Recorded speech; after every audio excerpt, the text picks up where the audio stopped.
What's going on, guys? It's your boy DTG Prince back at it again. No, I've been going for a little while, but I'm back with some more videos. Today we're going to be using the Ricoh ri1000 for a job I just received. Been doing a lot of one-off prints, so yeah, here we go. I already adjusted my settings for this photo in the color gate software. So once you click print, it'll go from here, they'll rip it, then it'll go back to print, and it'll come right back to that part right there. Once it's there, you have to assign it to a location. So I already have a folder called DTG files. So I'm gonna go to printer, properties, go to printer port, click the little three dots right here. Then you're gonna assign it to something. So I have DTG files right here, right? So that's my folder. I click on that. There you go, press OK. Next thing you do is you insert your hard drive, scan disk, whatever this thing want to be called, put it in the computer, right? Stuff's gonna pop up. So you go here to your DTG files. This was the last thing that I downloaded right here, 5:30. I found it. Here goes the last thing that was downloaded. You see the time, 5:41, sorry.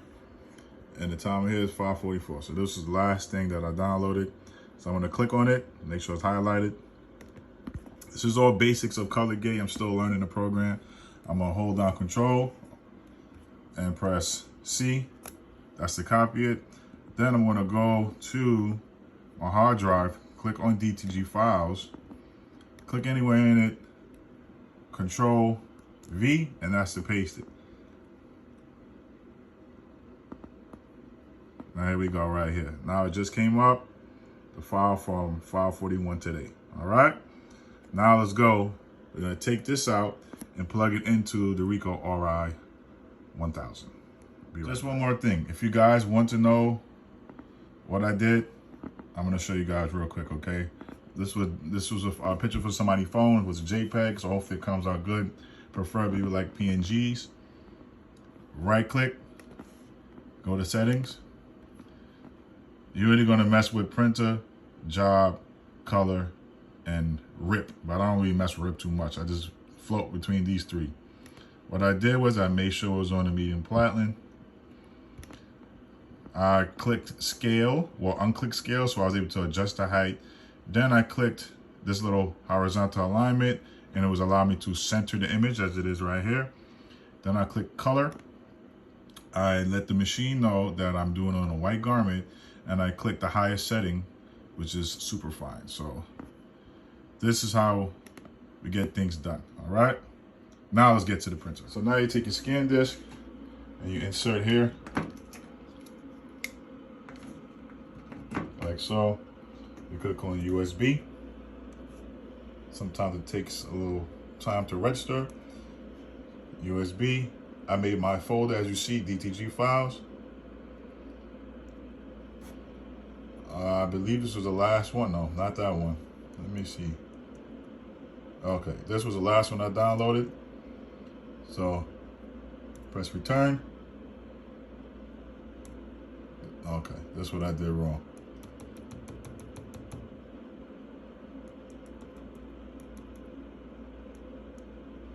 Bam, print. Yes. Return. Now it's there. There you go. So now what we gotta do is, let me hook this up to the GoPro thing. All right, so now here we go. Let me see if I can go back a little bit. All right, so now we're here. The key is to get the shirt as even as you can on both sides, especially with the neckline, because your print will come out a little crooked. You always hang the collar over the platen. If you remember the image took up the whole from the top of the neck. So I'm gonna take it 3 fingers down and just move the collar 3 fingers down. It's already 1 inch off. The collar is 1 inch, just like if you're doing screen printing. You know, you put the image 3 fingers down so that you can compensate for the 4 fingers that you guys are supposed to be using. 3 fingers, whatever it is. I always use a ruler anyway. So, all right, you want it as flat as even. Make sure, I just moved it up. Make sure that it's even on all sides, like I said, because this thing will come out crooked.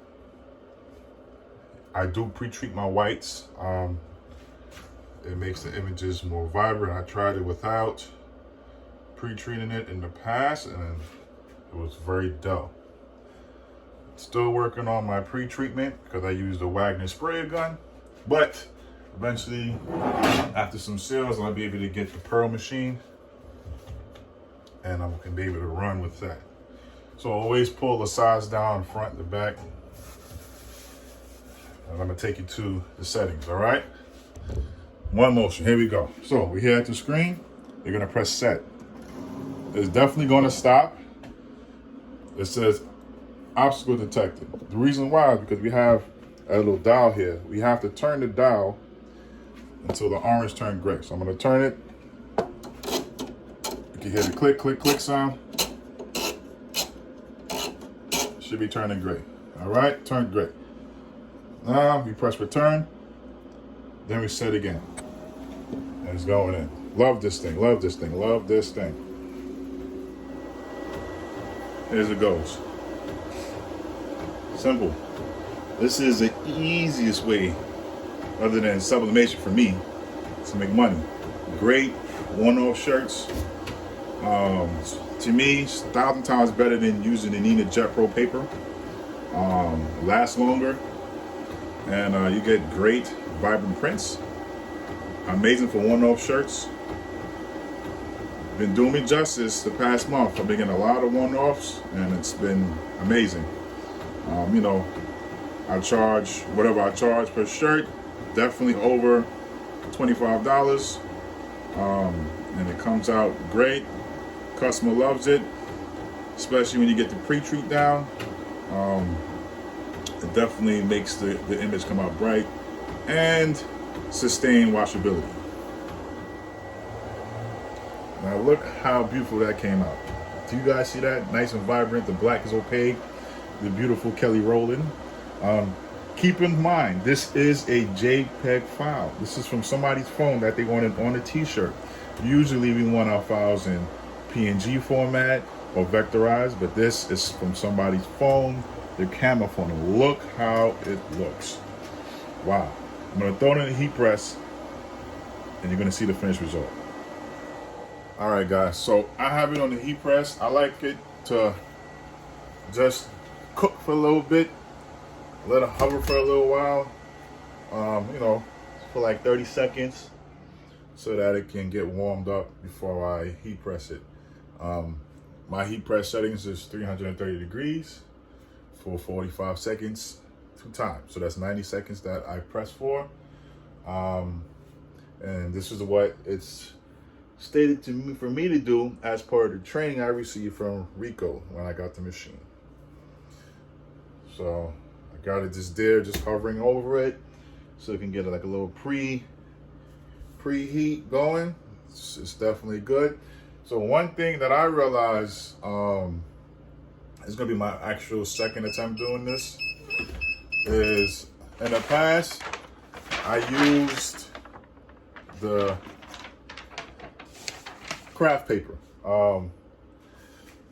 I felt like it kind of sucked up some of the ink, so I went out and purchased some extra large sheets of parchment paper.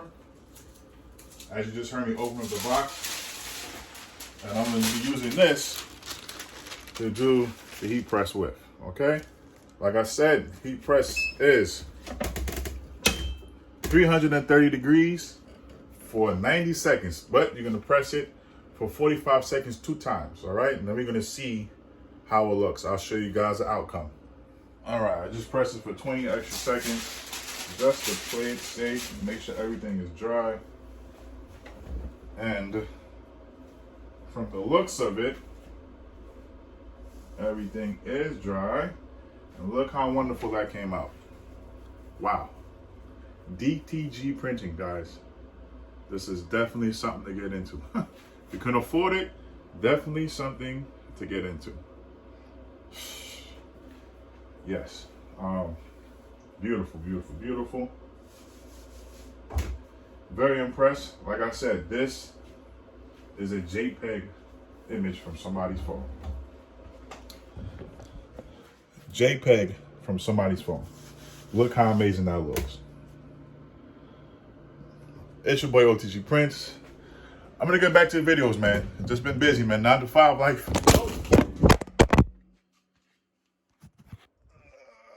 Yeah, see that? Start talking about the 9 to 5 life and things like that happen. 9 to 5 life been kicking my butt, but why is it not turning? We here, we back, doing DTG printing. Yeah. Make sure you like, comment, subscribe. Continue to show love and support. Appreciate you guys. I promise more videos will be coming out. Peace.